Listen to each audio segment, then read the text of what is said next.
Welcome to another episode of JP and the Beans Talk. Heyo! I'm your boy Beans, and as always, Here's JP, guys. What's up? in the flesh. You bet. Yeah, sorry we were on a 1 week hiatus. You know, you gotta go fishing. It just is what it is. I didn't catch a lot, but you gotta we did. eat. You gotta eat. Yes. Well, Yeah. we didn't eat them either, but Why'd you go? for the fun of it. Just the sport? It's the sport. The sport of fishing? Yes, absolutely. What do you got here? Dude, yeah, so check this out. This was just provided to us by a grandmother. Oh, a grandmother? Apples to Apples Marvel version. Express. So it's yeah. faster? That's what Express would mean to me, so I'm in on that. I don't know. I've just opened the box just now. The artwork on the cards is really cool, so I mean that's a bonus. And yes, we're still doing this at a home. I mean, there's a lot of different characters, right? Yeah, you got a lot of things like going Loki, on. Quinjet, a headache apparently. Okay, well, so there's stuff. So where are the green cards? That's the real question. Right, let's take a look here. Because the red cards are all different things, like mind control and Gamora and time traveling and sure. Here. There's like adjectives. Oh, impossible. Sure. Okay. Strong. For some reason, evil. I thought those two would have pictures. I see what we did there. You know what I mean? I see what we did there. This is like it could actually be kind of fun to play. I can do it. I would do it. I would do it a time or two. So you went fishing. Yes. We could play apples to apples if we dared. We're still brought to you by Ball Mason Jars and now Bubbly. Get some. Bubbly. I don't know if I should feel good, bad, or otherwise about it, but I'm starting to enjoy the carbonated water beverages. Tanner is obsessed with those, and I can't get behind it. Yeah, it's taken me some time. And here's what it is, right? It doesn't taste any different to me than what it did before. It's just I remember picking up one of these cans for the first time years ago and be like, oh, this looks like it should taste flavorful, sweet. It's not. It's carbonated water with mild flavoring. Oh yeah. And it's still just that. But that's what I expect it to be. And you know what? It's a change of pace. So cheers, Bubbly. You know it's good conversation when they don't even know what you're filming. That's how you know we're just right. We're in the flow. In a rhythm. In the flow. Well, I'm glad that you got to go fishing. Yes. That's great. Are you doing any other vacations this summer? July. Yeah. End of July, we're going to Tennessee as a family. Nice. Yeah. Been good. You been there before? Yeah. Okay. This would be the second time. Nice. So we're getting a big cabin full of more family. So filling it up. Might as well. Got family. Because that always turns out great. Invite So. But yeah. Yeah, you'll have a lot of regrets, but that's part of life. That's 5 days. Not too bad. Yeah. How about yourself? We'll go on one more kind of lake vacation. Not quite end of July, I guess mid-July. Yeah. My grandparents used to live out in West Iowa near Twin Lakes, and they had a house on the lake, and so we've gone there for a while. Even though they don't live there anymore, we'll just rent a cabin and that's hang nice. out. But that brings up a good point. What is a cabin anymore is not really a cabin. It's true. This place that we rent, this is a house. Straight up, it's a home. But it's not the home of the people that own it. It's their cabin. It's yeah. I don't live like that. No. Maybe someday. Maybe someday. Maybe. But Maybe. Not yet. So let's freelance it a little bit today. Let's kind of break the mold. Breaking the mold. Yeah. Go where the fishing and lake winds may take us. Okay. You're into a pretty sweet Teenage Mutant Ninja Turtles comic, which I'm excited to hear about. I got through the tie-ins to Dark Knight's Death Metal. That was a good time. Enjoyed that. And then I also, Memorial Day, Mayhem Comics had a sale going on. Buy a couple, get one free. And so I went ahead and got the Batman and Robin collection. Okay. From when Dick Grayson and Damian Wayne tag team. Super weird. Oh, for sure. Not bad, but just weird. Professor Pig shows up. That's a character I'd be okay with if he never showed up again. Not because he's a inadequate bad guy, but I don't know that there's a creepier villain that I have encountered in comics pages other than Professor Pig. Like, oh my gosh. Have you ever played Arkham Knight? Let's see. No. Played. What were the first two? Arkham Asylum, then Arkham City, and then Arkham Knight was the third. Correct. No. Is he in that? So he's in it, isn't he? He's in it, and it is so creepy because you go in there, and it sets up like it's a very detective-esque mission set of missions. Like so you find the first body, then you find the second body, and then you find the third, and then you find him. Okay, so the weirdest thing about this dude, well, first of all, he wears a mask. That is a pig mask. Yep. Okay, he's obsessed with singing opera, which. So when you enter the level to go beat him, right, he's singing, and he's operating on a body as he's singing.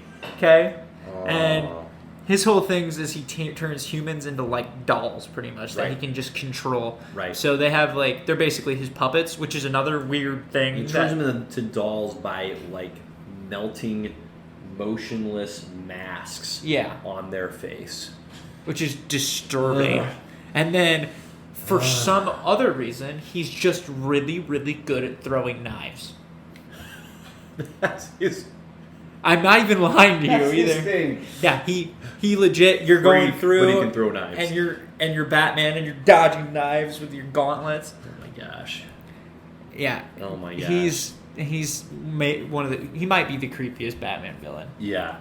He's up there, top 3. Yeah, we'll get into that a little bit. I want to hear Turtles first. I have a lot of thoughts. On this run. So we'll get there. Man, you know what? You're always going back to the time bullets, though. Somehow they always bring us back in. I don't know how. So tell me about Ninja Turtles, my guy. So, what kind of a gem did you find here? So this is the first iteration of the Ninja Turtles ever. So before they were a cartoon, they were a comic book, and they were a little bit darker. So, for instance... I mean, the artistic style looks more gritty. Yep, the art, it's all black and white. Yep. Like, there's no color at all. They all have the same bandana. They're all red bandanas, so you can't tell which one is which. Sure. I didn't even pick in the first iteration. Yeah. So the weapons you'd expect, though, right? Yep, same weapons. Okay. And then, but yeah, they all wear the same mask. Yeah. The origin's pretty much the same as they usually go. Not from the original cartoon, but where he was a rat, and then they got on him as well. Right. Because I think the '80s cartoon, he was a dude and then got turned into a rat. You're right. I never watched. Which is weird. Inconsistent. Yes. Right. Turtles get hit with goo, turn into bigger turtles. Man gets hit with goo, turns into rat. Well, I believe this is how it happened. Or did the cartoon go a different direction than goo? So, no, I think the cartoon was goo, and then the goo hit the turtles, and because the last thing they touched was a human, they turned into human-like turtles. Sure. And because the last thing the dude turned into was a rat, that's the last thing he touched was a rat, and then he turned into a rat human. I think. Okay. But getting loose with the rules, but comics. So cartoons. It's pretty bloody, the first issue, and it's like they are not afraid to kill people. I'm pretty sure they kill at least 50 Foot Clan. It's not they don't come out and say that they kill them, but it's pretty much implied. And then the Shredder is in the first issue, and everybody loves the Shredder. The Shredder's got the classic look, And then he dies in the first issue too. It takes 4 turtles to beat up one dude. Okay? And he was like, you know what? I'm going to blow you all up. Like, if I don't, like, if I die, you're going with me. Yeah. And then they knock him off a roof. And then he dies. As far as I know, he's dead. I'm assuming he comes back. But at least, he's presented as dead. And maybe even more importantly, the turtles are like, you know what? We're just going to kill him. Right? That's kind of that's where we're at. So even more of a fun fact, this is something I didn't know. Yep. So they tell the entire origin of how Splinter was trained under his master because he just copied the ninjutsu moves. The Rukusaki. Yes. So his master was actually a member of the Foot Clan. Okay. And he liked the same woman as the Shredder's older brother. Oh, Shredder's older brother? Yes. Oh, there's a brother? Yes. Oh, wow. So it was his older brother. Okay. And then he was going to beat the girl, and then Splinter's master's like, nah, man. Wow. So he beats him to death. Like, he goes into a blind rage, beats him to death. Whoa. Yes. So he's like, oh, crap, we got to get out. Because, Okay. like, ninjas, like, if you kill somebody, like, it's dishonorable the way he died. The dishonoring family, so now your family has to kill his family. Or you have to get out. Yeah. Like, you either kill yourself or you get out of town. So they leave Japan, they go to New York. Yep. So then Shredder is the younger brother, and he builds himself up in the ranks, and then is put in charge of the New York City branch of the Foot Clan. Right. And his whole thing is he's going to kill the guy who killed his brother. So then that guy kills that guy. So Shredder kills Splinter's master. Yep. And then Splinter's like, well, I want my revenge. And then raises the 4 turtles for the pure purpose of killing the Shredder. Wow. That's actually fairly dark. Yeah. Like, fairly grim. I'm trying to think even, did you watch the original movies? Have you seen those? Like, yeah, the those are live-action fantastic. movies? Those are fantastic. Great.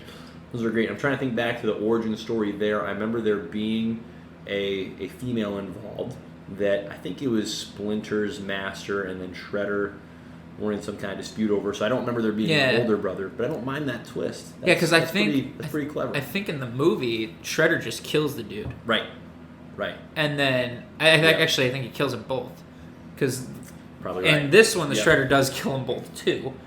But yeah, so far Mikey isn't that funny in this either. That comes later, huh? Like Leo is definitely the leader. Okay. Donnie's still the one with all the tech stuff. Sure. But he doesn't go like in depth with it. Okay. But you can tell. And then Raph's got the most personality. He's the funnest one in here. Really? And fun fact, him and Mikey are best friends. Boy, that's What? not how it is. Never. Incredible. He's like, yeah, they're the two that get along the most. Okay. Oh yeah, and then Casey Jones was in this too. Nice. So Casey Jones shows up pretty early. He had an actual spin-off issue with Raph. It was just solely focused on Raphael because he almost killed Mikey. Oh boy. And they told him to go outside, like go for a walk. I'm gonna look up the author is Peter Laird, correct? Yep, and then Peter Laird and Kevin Eastman. Okay. I don't know which one did most of the stuff, but Sure. Sure. But yeah, so far, I'm seeing. And this is back in the 80s, correct? Yes. Fantastic. And I've seen the Shredder so far. I've seen the Triceratons. Do you remember those at all? The Triceratops alien guys? Very little. Like, not super well. I remember it being a thing, and that's it. There's a robot in here that I recognize, and then there's the alien people in the suits. Okay. Krang's people or whatever. Yep. Freaking Krang. The guy who looks like the amoeba girl in Finding Nemo. That's my best. That's great. My best comparison. Huh. But yeah, and then they changed up. They made it more campy for kids to buy action figures, and that's why it went to a lighter tone. But I grew up with the 2003 Ninja Turtles, which actually plays a lot more like this, but not as dark still. But like they take a lot of like that's where I recognize half of it. Like April O'Neil in this is not. She does not start off as a journalist. She's not a news anchor or whatever. Okay. She's actually a assistant to Baxter Stockman, and helped create some robots. So yes, and that's what they do for the 2003. Amazing. So yeah. Well, it's kind of curious. I'm just looking at a quick bio of the two authors. Like, neither of them really have done anything even close to the same level of what they accomplished with Teenage Mutant Ninja Turtles. That is legitimately, and by a long shot, their biggest creative success. And frankly, it looks like they've each kind of tried to hold on to that ever since, which fine, I guess, but I don't know. There's just so many comic book authors, right, that start or that bounce from character to character, franchise to franchise. Or they use this. Honestly, would have been like your jump off book. Like you write this, and then you show them like, hey, I can qualify for Marvel and DC, and they go jump over there. Correct. But I heard the current Ninja Turtle run is really good, and there's actually one that I want to read when it's a mini series, and when it's done, I want to read it. But it's called The Last Ronin. Have you heard anything about this? Okay, no. So it's in an alternate universe where only one of the turtles survives. Ooh. The other 3 brothers are dead, and so far they haven't revealed which brother is alive. Okay. Like, he's got all their weapons, and yeah. So, wow. I kind of want to read that when that's done. You know, the Teenage Mutant Ninja Turtles, there's a couple comic book lines that I have yet to delve into. Teenage Mutant Ninja Turtles is one. The other that I would like to get into at some point would be the Star Wars comics. Yes. I've heard that those are really entertaining. I just don't even know where to start. I got to do a little digging to figure out, okay, where's the right entry point. Like, I think there's been some really good Darth Vader stuff. I'm about to say the Marvel. I've heard great things about the Marvel Vader run. Mm-hmm. That's one of the big ones. Yep. I know they do a good job at fleshing out Kylo Ren a little bit in one of them. Yeah, the Vader one is the one I've heard the most about, to be honest. But a lot of the Dark Horse Star Wars is like, a lot of people were pissed when that got like retconned. Oh, because like Luke has a daughter. Yep. In it, and like. Yep. They have like 3 kids, I think. Luke does, and like one of them one goes to the dark side, obviously. Sure. And then one's always got to go to the dark side. Well, yeah, for sure. Yeah. But I heard those are really good too. Yeah. That's pretty. I don't know, but that's pretty cool. The only Teenage Mutant Ninja Turtle comic that I've read was the crossover with Batman, which was entertaining. I heard that was solid. That was really entertaining. I think you have to have like realistic expectations going into it. Like, it's not going to be, I don't know, it's not going to be anything spectacular from a storytelling perspective, but you got to embrace it. It's the Turtles and Batman. Yeah, so for sure. There's a little bit of goofiness to it that, as long as you're willing to get on board with, rewarding, like worthwhile. Really good stuff. What have you enjoyed about it the most so far? Because you're almost all the way through it, but you still got 5 issues. A little ways to go. So, basically, like I said, it's just kind of comparing like what I grew up with as a kid, because I was super into Ninja Turtles growing up. Right. Like super into Ninja Turtles. It was my stuff. It's my shit. Well, they've just gone like through generational phases too, because I loved the early '90s cartoons. Yeah, see, and I never even got into those. But that's the thing. Like, they just have kind of been, I don't know, that era just kind of gets dismissed. Next era, they just get reinvented. Yeah. Not saying that as a negative necessarily, but it's fascinating to me that something that is a creation of, like, I was born in '87, right? So this is really close, '84 and '85, to me showing up on planet Earth. So it's pretty fascinating to me that, like, this set of characters has persisted, like hit the similar demographic for several generations now. Like, for my generation, it was a thing. For yours, it was a thing. In between and after, I mean, it's still there. Every Saturday morning, I was up. Pretty fascinating. But so I'd say my favorite thing so far is they actually feel like they could be killed. Like, the turtles feel like they could be killed. Sure. Like, in the cartoons, you're like, oh, they're not gonna die. No, but here, like, in like the 3rd issue, Mikey like got his arm cut up real bad, and like they had to stitch that up. Yep. And then they go on a police chase. Like, Casey is a crazed lunatic who just ends up teaming up with Raph, but Raph's like, dude, you need to calm down. And if Raph is telling you calm down, like, that should say something. That should be a sign. But yeah, I'd say so far, which sounds really insane because they're already on another planet in like 4 issues. I'm 4 or 5 issues in, and they're already on another planet.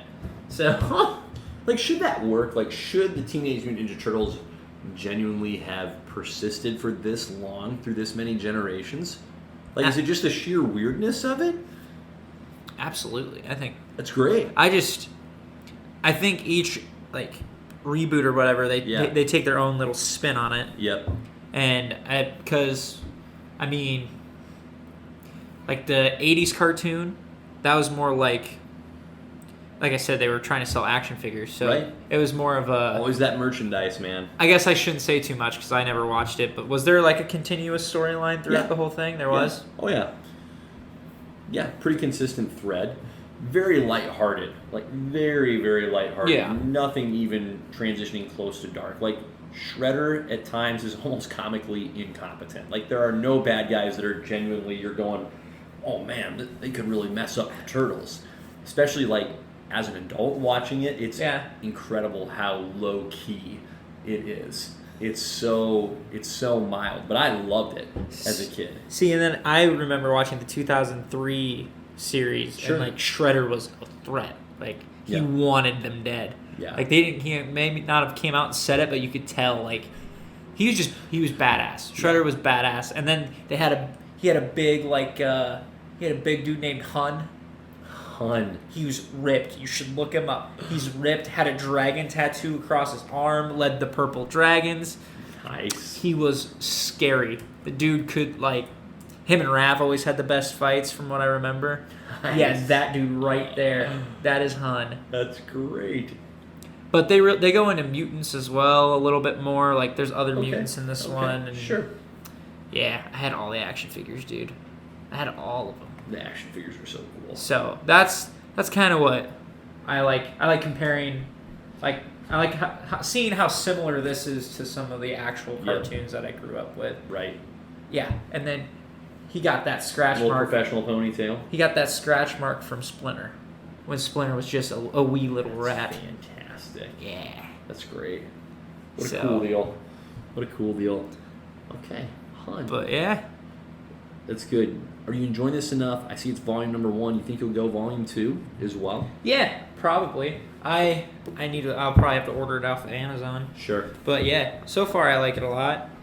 And like I said, I want to compare it. It makes me want to go watch the 2003 cartoon again. Mm-hmm. I've never seen the 80s cartoon, so I need to knock that off my list too. You know what? You watch it, watch a few episodes, and that'll probably be enough. I think it'll be kind of hard to get all the way through, just because it's so lightweight. Like I bought a DVD of it a while ago and watched it with our kids, and now at this stage of life, I'm like, okay, this is a little lean here on the action. I need a little more gravity. Let's have something serious take place. I think you underestimate me. I think I could probably watch the whole series and be fine. This is coming from the guy who watched Darkwing Duck as a joke originally and then fell in love with it and now watched it all the way through, and I can't. Fair enough. That's my boy right there. I won't shortchange you. Let's Nor get will dangerous, baby. Nor will I disrespect Darkwing Duck. You can't Hero. disrespect him. No, absolute hero. Yeah, no, TMNT is really cool. I enjoyed, and I know if I go back and watch it again, I would think, oh, this is so dumb. But I actually enjoyed the most recent live action movie. They did 2, didn't they? I didn't watch any of Michael Bay's. Yep. I didn't watch either one. I watched the first one. It was pretty funny. Yeah? For what it, again, you have to have expectations of this is going to be over the top, this is going to be dumb. It actually, maybe one of the best parts of it came out with a really sweet soundtrack. Yeah? The actual, the theme song, legit. Well, Michael Really Bay does good. know how to do his action scenes. I'll give him that. And he Yes. knows how to blow stuff up. Correct. But I was listening to... It was ridiculous. The guy- It was ridiculous, but it was entertaining enough. The guy who played Raphael in that, Yep. they're not going to make another movie Sure. with Michael Bay. Sure. But he came out and said, he's like, that was one of the worst productions I've ever been a part of as an actor. So I was like... That's always pretty safe, right, to trash Michael Bay if you're an actor or actress. Nobody's going to dispute that. No, come on, Michael Bay, he's got such a good reputation. Well, he did have that issue with Megan Fox, too, in Transformers, wasn't it? Yeah, but he cast her in the Teenage Mutant Ninja Turtle movies. Yeah, that's why I was so confused. Right? So, who do we believe? I don't know. Will Arnett, the voice of Lego Batman, is in that movie as well. Yeah, as what, though? Just a cameraman? Just a guy. He's just a dude? Just a dude. That makes no sense to me. He's the dude... Okay, because this is in all the Transformers movies. It's Shia LaBeouf's role, and now it's Will Arnett's role to draw attention to Megan Fox's attractiveness. That's it. That's his role. It's like, what are you here for? Hey, Shia LaBeouf in the first Transformers movie is fantastic. Okay. I like Shia LaBeouf. Okay. But I've got no beef with Shia LaBeouf. Well, apparently he's kind of a turd of a person. At least that's how he's been portrayed. well, I don't know. The poor guy's been through a lot, I think, mentally. Yeah, not sure he's handled it super well. No. But anyhow, He's making his comeback, though. Yeah. He'll be okay. I think, the Teenage Mutant Ninja Turtles, they're right where they are. Like, they can stay away, I think, from the live-action movies. I don't know if and when there will be a right time for live-action movies for those characters, because I love the original movies. Those are super entertaining. But even now with motion capture, yeah, you can make it look semi-cool, but I don't feel like from a movie perspective they've really got a place to live. I think they're better off in the cartoon, 20-minute segments, you know what I mean? Episode here, episode there. I don't see it being a 2-hour block of time where you're going to go, yeah, I'll watch this and enjoy it. For me, those are characters that shouldn't be made to look realistic. Yep. Like, if you're going to do a real live-action movie, you need to go with the route that, okay, they need to look cartoony. Like, that's why the first trilogy is really good, because they look, I mean, they're puppets. They're puppets. They're cartoony. And that's how they should look. And then you get this more realistic take, and that's probably part of the reason I didn't like it. Like, I didn't like the look, so I was like, I don't care to watch this. But, I mean, they almost made that mistake with the Sonic the Hedgehog movie. Do you remember seeing any of the first pictures of Sonic? That was horrific. And then they're like, okay, obviously no one likes this, and they came back, and it was like they ripped him out of the video game. Jeez. Brutal. Which is how they should do it. It should look like they ripped him out of the video game. Yeah. So. Yeah. Nah, we won't endure with this. This is just struggling. What were you looking up? I was trying to look up like when the heck that came out. Which one? The Ninja Turtle movie? Correct. The first one? The more recent ones. Oh, the more recent one? I want to say 2012? That's what I had in my mind as well, was a 2012 release. It had to have been 2012, right? Something like that. Because I think I was in high school, or middle school. Now I'm curious. It's all right. It's all right. I'll Google it. Well, good for you for finding a gem at Barnes & Noble. That's it's not easy to do, especially like older comics. You have to dig a little bit for that. So that's pretty sweet. That's really sweet. Well, anything else you want to say with Teenage Mutant Ninja Turtles? I could talk Ninja Turtles for hours, bud. Absolutely. But I'm good right now. Okay. Well, since we teased it a little bit a week ago, you know what? I might actually save that. I'm gonna go off on my own. You're gonna go Batman and Robin. I'm gonna go Batman and Robin. Yeah, I want to save Death Metal. So here's what I've done with Death Metal. We'll give another little tease, right? We talked Dark Knight's Metal a couple weeks back. So Death Metal, there is a third tie-in that hasn't been as well received and has not been emphasized as terribly critical either. So I'm probably just going to go hard pass on that. But got through the original. We're just going to prop up the artwork again because, baller. So good. And then there's the Darkest Night tie-in. Now, as you may recall, one of the best, I thought, features of the original Dark Knight's Metal story line was the origin stories of the Dark Batman. It feels like they intentionally didn't do that in this one. Like, there's origins take a look. There's origins for the other versions of the Dark Batman in here, but they are like 3 to 4 pages long, and that's it. I love how super brief. I love how one looks like a very disturbed Doctor Strange, and you have another one that's just casually driving a monster truck. No, it just is the truck. Oh, he's the truck itself? He's just the truck. Just uploaded his consciousness into the truck. Well, I knew he did that with a dinosaur. And that. Yeah. So it's different. I think they may have outsmarted themselves a little bit, like trying to not go down the same path. So in that sense, it's a little bit of a letdown, because I really enjoyed that with the Death Metal, the Dark Knight's Metal storyline. Like, those origin stories were awesome, and they just don't really take the time to do that this time. It's more like yeah, you're just getting a couple pages All hail the B-Rex. here and there. That's hilarious. It He's honestly eating plays a dude. more. Yeah, it honestly plays more for laughs than anything else. So there's still some really good tie-in material in there. So now that I've gone through that and read the main thread, what I need to do is kind of go side by side and read them in tandem to get my head around the story, because it's pretty. There's some pretty abstract ideas in there. It tries to tie into all the previous crises that have taken place in the DC universe, right? So you've got Crisis on Infinite Earths, which was the first crisis back in the 1980s. Then you have Infinite Crisis, which was early 2000s. Then Final Crisis took place 2010s, like prior to the New 52 reboot. And then since then, this, you could sort of call it a crisis, I guess. It's a crisis without calling itself a crisis. They're always in crisis. Right. But there's a lot of good material here, so I just want to give it its due diligence, tackle it in tandem. So there's some really good tie-in material here.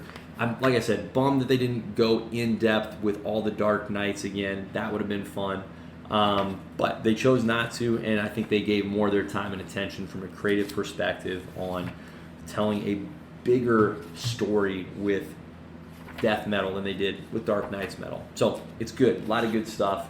Very entertaining. The artwork's fantastic, whether it's the tie-ins or the main thread. But again, I can't say enough about Greg Capullo. That guy's just a stud. We're going to get into his stuff down the road. But Greg Capullo, oh my goodness.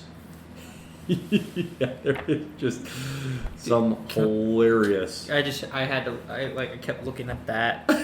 Batman Bane is sick. Yep. That one's okay too, but I just like. Yeah, they go pretty far. The indeed. concepts in this is insane. Yeah, they go bananas with the concepts.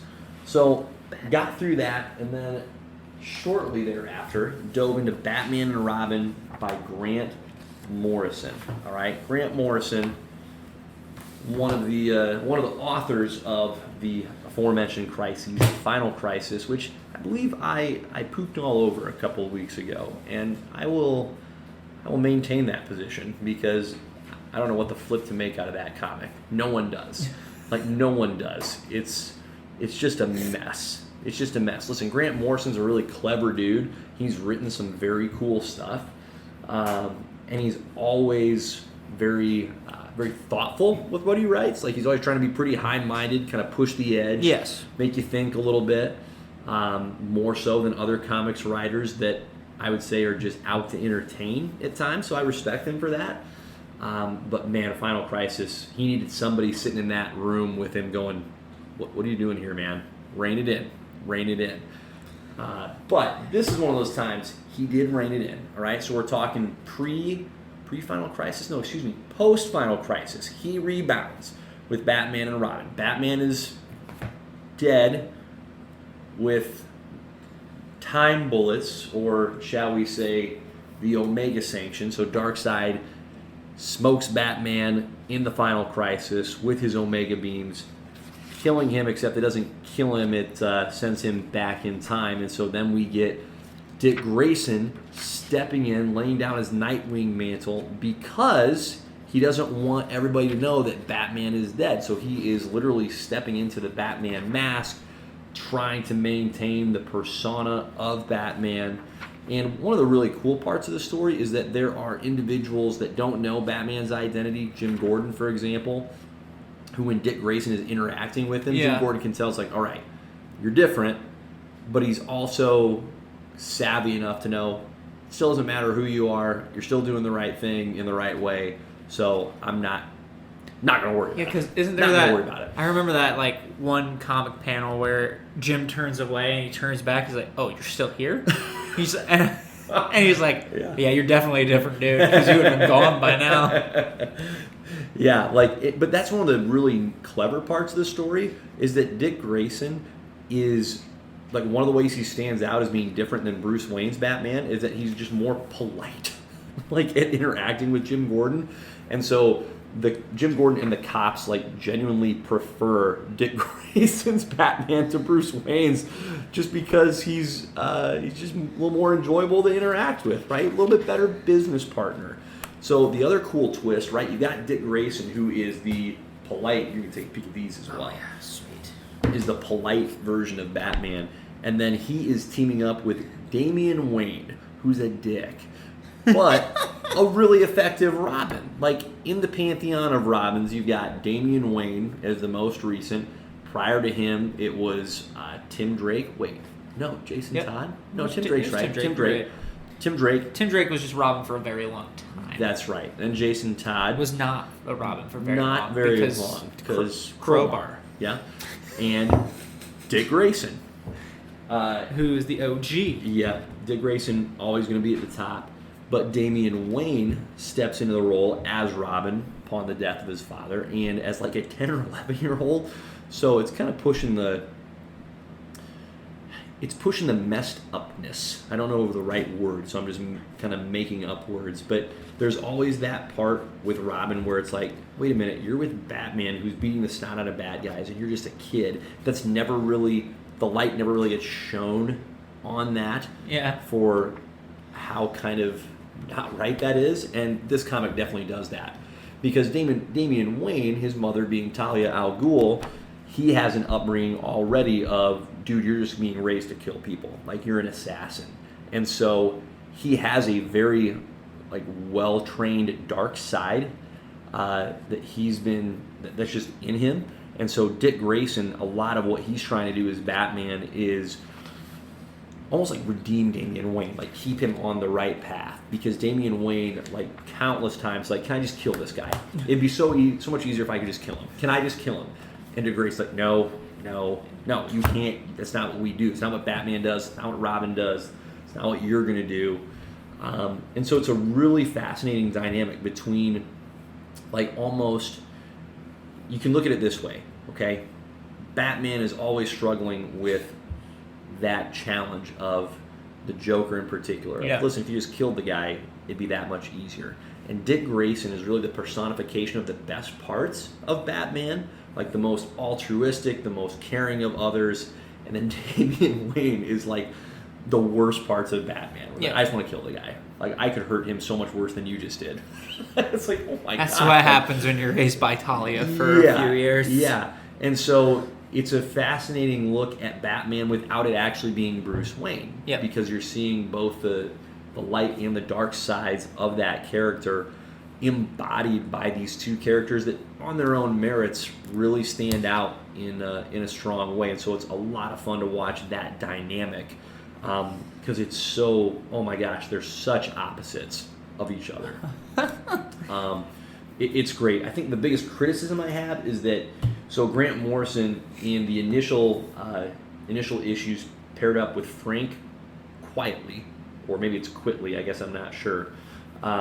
And Frank has a really distinct style. So like the cover art, this is Frank, and he does all of or most of the initial issues here. And they're a really good team because Frank's art really fits Grant's writing style, and they paired up for All-Star Superman, which is an awesome story. And when Grant Morrison gets weird, like, it's good for him to have an artist that can kind of get weird with him. Gotta get weird. You gotta be able to get weird. You gotta get weird. And unfortunately, they don't maintain their tandem throughout this whole storyline. And that's one of my, just pet peeves with comics in general, is when, you get off to a really great start with the story, yeah, and then the artist changes. Even if it's a good change, I'm like, what? Because then the consistency messes up a little bit. Yeah, it's hard to feel. It's hard to feel like it's the same story. The same story, that it's super consistent. So it is what it is. It's still really worthwhile, but I think I really preferred the artistic style in the first several episodes. But part of what's cool, right, is Bruce Wayne's gone. They're trying to bring him back because they realize, hey, he's not dead. He's just trapped in time. And so it leads into another really cool Grant Morrison storyline called Batman Incorporated. Yeah, because Bruce still is dead, right? But then he goes around recruiting Bat people for around the globe. Right. So when Bruce comes back, part of his experiences in the past kind of forces him into this revelation of, okay, we need more than just me. We need Batman all over the globe. So he goes on a globe-trotting recruiting event. We need more than just one of me. Yeah, to equip, like to identify, recruit, and then train up and equip Batman for like every nation. Talk in about the an world. ego, bro. Yeah. That is a huge ego. Not even nation, just like almost nation's too broad. It's almost like geographic region. Yeah. And that's a really, really cool storyline that we'll get into. But I think it was pretty cool that they took a breath, got out of the Bruce Wayne Batman, but they didn't waste a lot of time with like mourning, oh man, Batman's dead. They let us actually see, well, what would it be like if someone else was Batman? For sure. So really cool story. Fun to see Damian Wayne get a good run in this storyline as well, because I think he's an awesome Robin. Like, Dick Grayson is probably always going to be the number one. But then it's Damian Wayne, I think. I mean... A lot of people would argue with you, Tim Drake. Sorry, Tim. Although, can we talk about how that dude got the shaft? Because obviously Dick's like, dude, I see you as an equal. I don't want you to be my Robin. Sure. Which, fine. But Right. then he's like, you know what? I'm going to go buy the Red Robin. Which, by the way, isn't even a change of color scheme. No. It's the same suit with just an extra arm. It was a soft rebrand. Tim is supposed to be super, super smart, and he couldn't come up with another name for himself. You know how the Washington Redskins are now the Washington football team? Yeah, that was pretty much it. Right. And they still can't come up with anything. No. They're talking about keeping it that way. Ugh. But Yeah. and then you have and he went by Drake for a little bit too, for like a very small run, Mhm. and then he gets made fun of because he's like, Damien goes, you once went by your last name. You realize how many people could have figured that out? Good move, bud. Good move. Because Tim and him go at it quite a bit, don't they? Yeah. They did not a like lot, each not other. a lot in this run. They don't really allow them to interact a whole lot. They keep it pretty limited to mostly it's Dick Grayson, Damian Wayne, a lot of good Alfred time in here. A lot of great Love Alfred Alfred. interactions. One of my favorite parts about Damian Wayne is that he consistently refers to Alfred as Pennyworth. Like, he never calls him Alfred. It's always Pennyworth. Is that out of respect? I think so. Yeah, it's certainly not in a disdainful manner. You can definitely hear him saying it arrogantly, though. Like, It's an aspect of his Pennyworth. character where he, I think, kind of by default, chooses to address individuals by their, like, as formally as he can. Like, you can tell that's just part of how he was raised, and so he doesn't refer to Dick Grayson as Dick. It's Grayson. Yeah, but he throws a lot of Pennyworths in there. So Alfred's the best Bat fan. Oh, yeah. So a lot of good Alfred in these episodes. It's great. And I've read Batman Incorporated, so it was fun to see some of the characters from that run get some time in here as well, pre-Batman Incorporated. And that's one of those storylines that survived the New 52 reboot. So we'll get into that in its own time, in its own way. But that was such a cool story that had the misfortune of not resolving when the New 52 started, and so it kind of had to get carried over somehow, even though all the characters were supposed to be rebooted. But good stuff. I really enjoyed it. Oh my gosh, Professor Pig is awful. Like, what a creep. He's a scary dude, man. Super creepy. He's super scary. Super unsettling. So I'm glad you got to... Is that the first time you, like, witnessed him, by the way? yeah. Really? Yeah. Just recently? Yeah. Oh, dude. Yeah. Messed up. After this, I'm playing an Arkham Knight clip of him coming in because it's so freaky. No, it's messed up. But something I like about Grant Morrison's style is that he's one of those authors where he intentionally doesn't tell you everything about some of the characters. So he'll introduce, like, there's plenty of things about Professor Pig in here that he just doesn't, like, flesh out and explain. But he does it on purpose. He, like, wants you to embrace that mystery and just let your mind fill in the blanks of, well, what How many could this people be? has this dude messed up? Yeah, it's How many knives has he thrown? it's nuts. Quite a bit. It's nuts. And of course the Joker shows up at some point Of course. just to just to be there, just to be a guy. Well, I noticed 2 of the 3 covers is basically being like, Damien, no. Yeah, don't kill this person. No. Don't do it. So good stuff. Good old run. Easy. Again, something I appreciate about comics is when you can just kind of jump into it and not feel like, well, I'm lost. All you need to know, and it's explained right away, Bruce Wayne is not here. Like, Bruce Wayne is gone. He gone. But Darkseid took care of him. It stays nice and self-contained where you can enjoy the Dick and Damien dynamic quite a bit, which is a little bit of a double entendre because Damien is a dick. He really is. He really is. But also pretty doggone entertaining. So, good stuff. Good to know. Yeah, good stuff. So should we talk about how you haven't watched Loki yet? Yeah, let's do it. Yeah.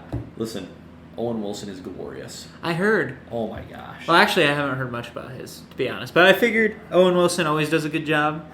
So he is not disappointing. I wasn't too worried. No. Like, not that there was a real risk of the MCU casting a well-known actor or actress that then just clearly mailed it in, because there's been a lot of actors and actresses of really like high regard. Yeah. Oh my gosh, why can't I think of the name of the gentleman that played Peter Quill's dad, that played Ego? Oh, Kurt Russell? Kurt Russell, right? Kurt can do whatever he wants. He's like, yeah, I'll be a planet. And he decides to be in a Marvel movie, and he does a great job in his role. I'm gonna be a planet that does everybody. Right.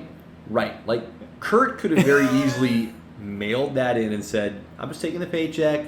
I don't know what the flip is going on. This is weird, but give me my money and I'll look pretty for you. But he does a great job in that movie and in that role. And so I feel like at some point we're going to get a movie or a show where it's kind of cringeworthy of, oof, this person, they shouldn't have been in this. Like, they don't want to be here. They're not interested. And we haven't gotten it yet. But we haven't gotten it yet. It's been a long time, so kudos. Although there are a few actors that haven't come back. Right. Like Hugo Weaving as the Red Skull. He's like... And that's understandable. Yeah. Right? You get that. But Owen Wilson, he's not going to be the guy that mailed it in. He's great. He is so great. And he and Tom Hiddleston as Loki, a lot of fun to watch their dynamic back and forth. It makes me miss Owen Wilson so badly. I don't think I've seen Owen Wilson in anything, and I don't even know how long. Dude, I think the first movie I saw Owen Wilson in was Night at the Museum. He's playing a 2-3-inch dude. 2-inch cowboy. Oh, yeah, that's hilarious. Yeah. And then after that, he's Lightning McQueen. Lightning McQueen. He's good in other stuff. He's great in that. You ever see Shanghai Noon? Him and Jackie Chan? I don't think so. Early 2000s. Very entertaining. Very entertaining. Good kung fu nonsense, and Owen is just gold. And then I've seen him in Starsky and Hutch. Okay. Isn't that another one? Yep. Wedding Crashers. Seen that. Wedding Crashers is classic. Oh, so good in Wedding Crashers. So. Were you the one that used to quote that movie all the time at work, or somebody else was? Still do. Okay, I think that was you. It's incredible. I thought you were the Wedding Crashers guy. No, Owen can't be stopped. So he's a delight. I'll tell you something that's really cool about that first episode that isn't going to spoil anything, but the design is fantastic. So the TVA looks like a 1960s, 1970s office space. It's hilarious. And I think it's played mostly for laughs. Yeah. Because they have this immense power and control, and yet they look so out of date. It's like, what are you guys doing running all this stuff? You shouldn't be trusted with this, but they've got fax machines, Rolodexes, it's a hoot. So very good stuff. I would say a strong first episode. I'm fascinated to see where they end up going with the show. This definitely feels like a show that is going to more directly impact what we see come out next. That's what I've been hearing quite a bit of. Yeah, WandaVision, right, when it ended, it was clear that, okay, we know what's going to happen for that character or what direction she's going in the movies. But as far as the MCU as a whole, I wouldn't call it super impactful. It's more contained to those characters. Similar to Falcon and the Winter Soldier. And don't get me wrong, like as those characters change, like that does impact the MCU as a whole. But not like as a complete plot and storyline. Yeah, but just in the way that, hey, when a character changes and develops, it's going to change how they're presented in the movies. For sure. This feels like it's going to be required viewing if you want to understand where the next movies are going to come, like where they're going to reveal themselves, like where they're going to kick off from. Like I don't think you would have to watch WandaVision. This is my hunch. I don't think you would have to watch Falcon and the Winter Soldier, but I think you're going to have to watch Loki. Yeah. That's just how it feels with how much they're raising the stakes. But the storytelling in one episode is already great. Like the amount of conflict that they're setting up for these next episodes to have to resolve is pretty freaking tremendous. What have you heard so far? Because I don't want to spoil anything for you. So what I've seen Yep. from the first episode, Yep. or heard of, a lot of people are theorizing right now that Kang is going to come in at some point. Sure. Like this is what's going to set up Kang the Conqueror. Pretty popular theory. He's supposed to be showing up in Ant-Man and the Wasp. Right. That's his first appearance, which is Right. an odd place to just throw him in, but that's fine. And he could be the next Thanos, honestly. Yep. He's that level of a character. I don't think he will be. Right. They better freaking set up Doctor Doom. Don't even get me started on that. But anyways, besides the point. Your boy. Besides the point. The good doctor. Yes. I've seen that a little bit. I know. I've heard he might be going through like different points in time to try to fix the timeline. Isn't that what their goal is? And like, I do know like the Infinity Stones for them are worthless. Sure. Yeah, there's a really, yeah, that's good. Which kind of would like make Loki's whole point of existence just minute. Something I appreciated about that episode is there was enough new material to chew on. It obviously had to tread some previously seen by us material because it's the 2012, it's the Avengers Loki. Yeah. Uh-huh. Like Avengers, that story ends, that first movie concludes. That's the Loki we're dealing with, not the Loki that we've seen most recently in Thor Ragnarok. Because I understand they catch him up, don't they? Right. They catch him up so to the main line. Right, you're seeing a lot of material that you've seen already as a viewer, which I didn't mind. Might be good to catch up. It's just necessary. Like you have to. Man, where was I going with this? But that's where I was. I regained my thought, regained my momentum. So the trailers, on the one hand, you think, man, it seems like they showed a lot in the trailers. There's maybe like 5 seconds of material that we saw in the trailers that we didn't see in episode 1. Really? Which means there's a lot that we don't know, that we haven't seen, that they didn't show us yet. I am stoked for that. Stoked. You almost think they're going to run into Steve Rogers at some point. The man who went back and fixed the timeline and then stayed in another timeline. Right. Like, he definitely... How did they not pull him out? Yeah. There's almost... For as many answers as they give in the first episode, as much world building as they do to kind of establish the rules, when they're establishing the rules of, hey, what does the TVA do? While they're trying to, this is without like giving too much away, they're just trying to maintain the, what do they call it? The superior timeline or the pure timeline, right? There's this single thread that is supposed to be maintained. Yep. That's their job, to snip off the branches or the twigs or the offshoots that grow out of that. But that leads into so many more questions of, well, who gets to decide what should happen? Because absolutely, that's the first question that comes to all of our minds of, well, wait a minute, the Avengers all messed with the timeline and these guys didn't show up and apprehend them like they've just apprehended Loki. So who's deciding? Like, this is a big question that's really kind of put out there that I don't think we're going to get resolved until maybe the end of the show of, do any of these characters really choose what they're doing, or are their paths predetermined? So I think they're really going to play with that concept, because Loki's point is, I didn't do anything different than the Avengers did. Yeah. Why are you guys picking on me here? And their answer is, well, because you did what you're not supposed to do.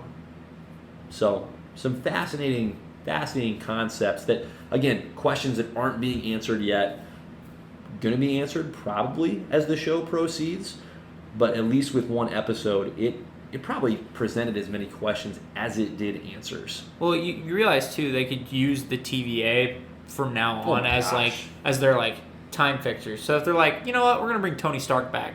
Well, he wasn't supposed to die there. They can easily just boom, pull him out, put him back in. I don't think they will, but I'm just saying, like, they could easily, if they needed to fix something or bring somebody back in, they're gonna blow something. it up. The TVA is gonna get blown up. You think they're dead? 100%. It's gonna get blown up, and that's why we get into the and then Kang's the multiverse last of madness. one. And then Kang's get the last into the multiverse one. of madness. That's how we get into the multiverse.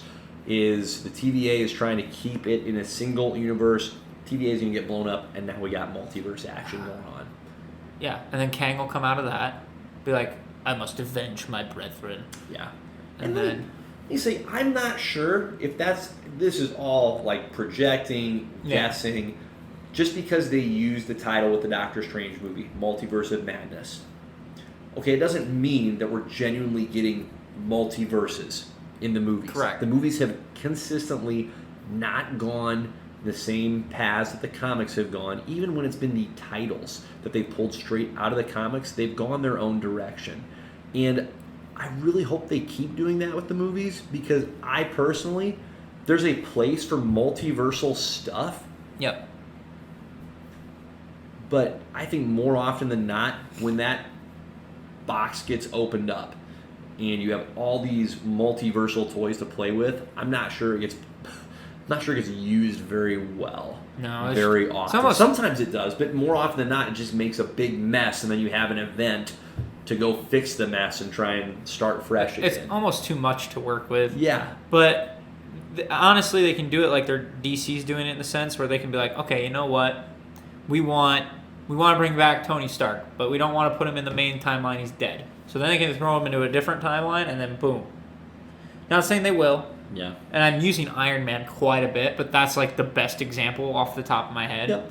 Or like, they bring in Hydra Cap, and then they bring him back to the main timeline. And they're like, it's Cap. And then we have two Captain Americas, and then we find out, this is not a good Cap. Yeah. This is a bad Cap. See, I don't think I want that. Like, I don't think, and here's the other thing, I don't think Marvel needs to go multiverse. Oh, they don't. They definitely don't. They have so many characters. Doctor Doom, like you just mentioned. They have so many characters that they can introduce, that they can unfold for years without having to go into the multiverse realm. Yep. Like, they can continue to transition away from some of the characters that have had their time, like Iron Man, like Captain America. I love Let's how move on. I love how the DC TV, like CW stuff, all their stuff is basically a mess, like their comic books, in the sense that, you know what, we're going to have major events, everybody's going to be in their separate universes, and then that's how we'll deal with it. Yeah. Because they couldn't figure out how to get it all together. No. You know what I mean? No. Like, where I think multiverse stuff can be enjoyable is when it's utilized in a very, like, small portion. Like, never goes that big. Spider-Verse is cool, but, like, in the comics with the New 52, when essentially the evil versions of Superman, Wonder Woman, and Batman show up, like, that's cool. Do that. Like, give us nibbles. Don't give us a full meal of the multiverse, because that's where it gets jumbled. And frankly, it just never makes sense. It just doesn't. Or bring in the X-Men that way. Yeah. That's your way of bringing in characters that you didn't have access to and explain it in the sense that, okay, this is where they were, now they're here, enjoy. Mm-hmm. Because you can do that with him, you can do it with Venom, you can do it with, well, they're already doing it with some of the Spider-Man villains, probably. Right. So maybe that part makes me really, really nervous, but I'm trying to kind of temper that anxiousness with, you know what, they haven't, even when they've released the titles and us fans going nuts of, oh my gosh, they're going to do this straight from the comics. Yeah. They've never actually done that straight from the comics. For sure. They've done a really good job of kind of curating what aspects of the comics they want to just trust in Feige. Trust in Feige and trust in Raimi. Trust in Raimi. Yeah. So Craven's Last Hunt. Good first episode. I'm looking forward to seeing how they continue to pump them out. I think it's 6 episodes and they're altogether. all the first 2 are over 50 minutes long. Yeah, hopefully they all will be.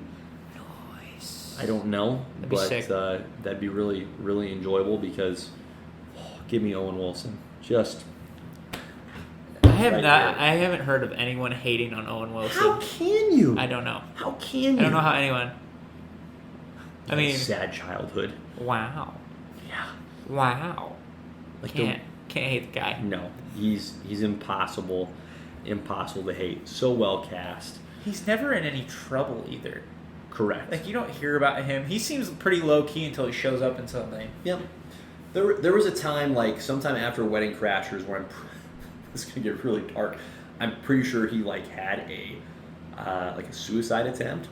Owen Wilson did? I'm serious. I'm pretty sure that was something that was, unfortunately took place. Fortunately, survived it. Kind of went out of the limelight for a little bit. But yeah, in the last 10 years or so, it's been a pretty quiet ride for our boy, Mr. Wilson. Wow. Pretty I low didn't key. know that. Yeah. But I mean, he's Lightning McQueen. right. But after Loki comes out, I mean, what's next? Are we waiting until the Eternals after that? No, Black Widow comes out in that's right. July. Black Widow, which is so out of sync since it was supposed to come out a year ago. Well, But everything's a little out of sync. nonetheless, I think it'll be good. I do too. I think it's just Yeah. going to be more of setting up the future. Do I think? I don't. One thing I know for sure, I don't want Taskmaster to be anybody secret, big or anything. Just let No. Taskmaster be an assassin. yep, They haven't given who the actor is that plays him yep. at all. I don't make it something stupid like, oh, it's Jeremy Renner, or you know what I mean. You're kind of trying to with the bow and arrow. Yeah, Yeah. but just it would be cool to see them play into the Russian Avengers. Yeah. Can you imagine them having a giant bear that's their Hulk? Because that's what they have. Ursa Major. I feel Dope. pretty good about that. It's a dope name. And then they have Is Colossus a part of that group? no. They have a demon though. I'm not even making this up either. I think I still have a picture on my phone. Let's see, because I sent it to one of my That's buddies. amazing. Because I was like, yeah, they have a Russian Avengers, and he's like, what? He's like, yeah, they have a Russian Avenger. Yeah, here, I have it. So you have Perun, which is the Slavic storm god. So the Russian Thor. They have Oh my gosh. they have a Soviet Vision. They have Crimson Dynamo, which is an Iron Yeah. Man villain. Yep. This is the dude. Sharanabog or Chernabog or whatever, Slavic god of darkness. Oh my. And then they have Red Widow, which is opposite of Black Widow. And then they have a Russian super soldier. And then, yeah, they have Ursa Major, and his description is world's drunkest bear, which is fantastic. Good title to have, I think. But, I mean, look at him. That's fantastic. Badass. That's fantastic. It's badass. All of those are badass. He looks sick, too. The Slavic god of darkness. That's really great. But, yeah. So, I mean, that'd be really cool to see, because they are introducing Red Guardian. A little out of shape. Not in his prime. A Thor basically if Captain America went on the Thor diet in Endgame. It's pretty much what we're getting. Sure. He's my guess is he's gonna die. I wouldn't be put past him. Yeah. He's dead. He's dead. Like a grenade comes in and he He's can't gone. quite roll out of the way because his stomach gets in the way. Slow. Oh my gosh. They're like, dude, if you would have just shed 3 more pounds, Whoops. you could have full rolled out of that. We're gonna get a lot of that in Suicide Squad. So. Oh yeah, there's gonna be we so saw many crazy little taste of deaths. Yeah. But Yeah. yeah. So I hope. I mean, it sounds like I know Thunderbolt Ross is going to be in that movie, Mm-hmm. and I know. So I'm assuming him and Black Widow are going to be working together, and that's a guess though. Maybe we'll see him set up as Red Hulk. Sure. And then, Robert Downey Jr. is supposed to be in it because this is right after Civil. Yep. Is it right after Civil War? After Civil War. So Yeah, between Civil War and Infinity War. So, I don't know what his deal is going to be because he's the one who told her to get on the run. Like, you betrayed me, go away. So, I from what I've heard, I don't know if he's actually in it or not. Yeah, Or what capacity. You know, I wish that they would take Thor in particular, and I know it's cool they're making more Thor movies, but I think they could actually do more content, and like we had talked about a couple weeks ago, go even more cosmic, like do the Lord of the Rings thing with Thor. Yes. If you gave him regular, like, yearly TV series. Oh, that'd be cool. It'd be great. Like 12 episodes every year, 50 minutes an episode. Even if they found like a young Thor, maybe not Chris Hemsworth, but they found a guy that looked like a younger version of him. Yeah, I want Hemsworth. I love me. I do too. I love Hemsworth. I do too, but it would be fun to explore the cocky, like before he gets Mjolnir, the battle axe. I think he's still got enough cockiness in him right now. You can for sure. You can still lean into it. But that would be great, like the humor that character possesses, and yet just the sheer untapped potential of all the realms that they haven't explored in detail yet would be so cool. Would be so cool. I'm just like thinking through TV shows and the shows they've announced, the shows they've had come out. I was thinking, man, who do I wish had a show? Thor. Like, I know he's got movies, but I wish he had a show. I would eat that up. I'm trying to think of like who would be another good character to just like explore like certain aspects. That's what I've been thinking about. Yeah. Yeah. Like if you want to do, I'm just trying to think. So like, if you want to do like the grittier, New York, then that's Daredevil. Like Hell's Kitchen, you can introduce all the street level heroes. Netflix shows were so good Yes. with Daredevil, Punisher. Oh, Punisher is fantastic. Bring back John Bernthal for me, please. Yes, do it. I think he'd come back in a heartbeat too. I think he said that. That'd be fantastic. And then he was perfect as Frank Castle. And dude, you know how bad I would love Tom Holland versus Vincent D'Onofrio's Kingpin? Yeah. That would be fantastic. Yeah. Because it's an instant win. Instant. There's that sneeze that was supposed to happen an hour ago. I was going to say, that's been building for a while. Yes. Finally emerged. It finally emerged. Like a caterpillar from a cocoon. Good for you with your sneeze butterfly. Yes, thank you. Got it. Thank you. But I'm trying to think of because Thor would be good for the 9 realms. Space. Honestly, space would be really cool just with Star-Lord. Yeah. Just having Chris Pratt go through, because he's kind of like that space cowboy-esque vibe where you can just take him places and it would be fun. Yeah, be pretty tough to beat Guardians of the Galaxy, Thor, their own separate TV show runs. That'd be a lot of fun. I think we're going to start seeing some new rosters too. I think the rosters are going to really switch up in this next phase. Yeah, and it's time for that, right? Like you've had a good decade with the existing roster, so it's time to get some changeover. You can always go back to the previous stuff if you want. It holds up well.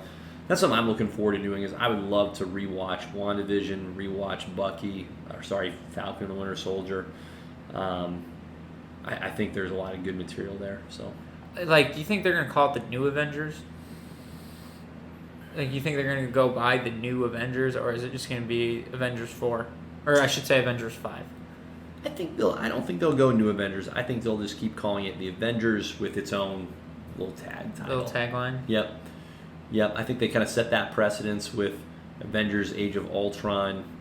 They never went Avengers 2. And even with, they almost went, Part 1 and Part 2 with the Infinity War saga. And instead they said Infinity War and then Endgame. So I think they're just going to stick with the Avengers. It's a good... They've established the brand, right? For sure. And so I don't think they need to mess with it by calling it the new anything. They can just say, nope, Avengers, and here's this chapter. Because I feel like we're going to get a Young Avengers, but I would almost prefer that as a series over It will be. I think it will be. Over a movie. No doubt. I think there's so much money to be made with TV shows that it's not really a risk. Like, people are going to watch it. People are going to subscribe to Disney Plus. Oh, for that feeds right into Marvel, which in turn allows them to just make bank on their movies. Oh, so it's just a It's a really good self-sustaining model that they've established. Not going anywhere anytime soon. Yeah, man. Next month, Black Widow. I can't wait to go. Dude, I went back to the theater for like the first time in a while, like a couple weeks ago. Yeah. Oh, I missed the movie theater, man. I missed the movie it's theaters. good to be in there. I went and saw Nobody with Bob Odenkirk. Oh my gosh, that was great. I don't know That if was I've seen great. that. Super good. No, Super good. Is that the guy from? Breaking Bad, Better Call Saul. Okay. Yeah. And he was also in Incredibles 2. Oh my He gosh, voiced the that's one right. dude. That's right. Good Pixar pull on your part. Nicely done. Well, I know my cartoons, You- bud. I know my cartoons. You know them. And then I saw an anime movie, but in the movie theater like Yep. next to my place, Yep. they have like recliners Yes. and a waitress. That's all it takes. You're in. I shat myself when I went in. I literally sat down Is and this I'm a like, Flicks Brew House? no, it was Palm Theaters. Okay. I legit go in there, didn't know what to expect because Yeah. I'm used to my hometown, the Cedar Falls Waverly Theaters, and I sit down You just sit and watch. and I was like, "What is this?" And then there's buttons on the sides. There's like Yeah. a seat warmer, and there's reclining, and I was like, "Reclines," and I'm messing with the buttons, and the headrest reclines too. Oh my And I was goodness. like, "What?" And You're then living. and then I legit watched this lady deliver a burger to the people in front of us, and I was like, "What? What is all of this?" It's magical. That's how you should watch movies. Oh, I experienced that for the first time probably 5 or 6 years ago at a Flicks Brew House. So cross between a microbrewery, restaurant, and a movie I theater. think I've heard of that. Where's Fantastic. Des Moines. And I don't remember what part of Des Moines now. that at? I'm but just gonna look it up. that was great. That was a fun experience. Good food, good time.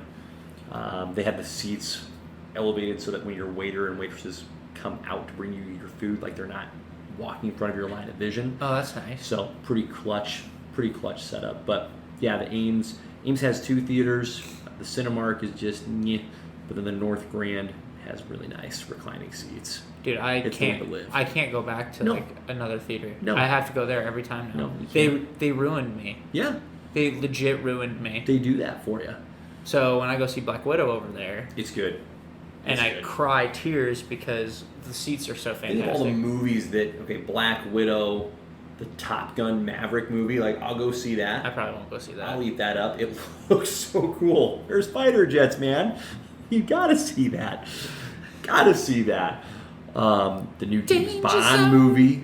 I'll go see that. I'll probably go see that. I'll eat that up. And I'm sure there's others I'm not thinking of, but it's good to have movie theaters opening back up, getting to see some good flicks. Thank It's God. great. It's great. We're back finally at it. back, baby. Let's go. We're in it. But We're in it.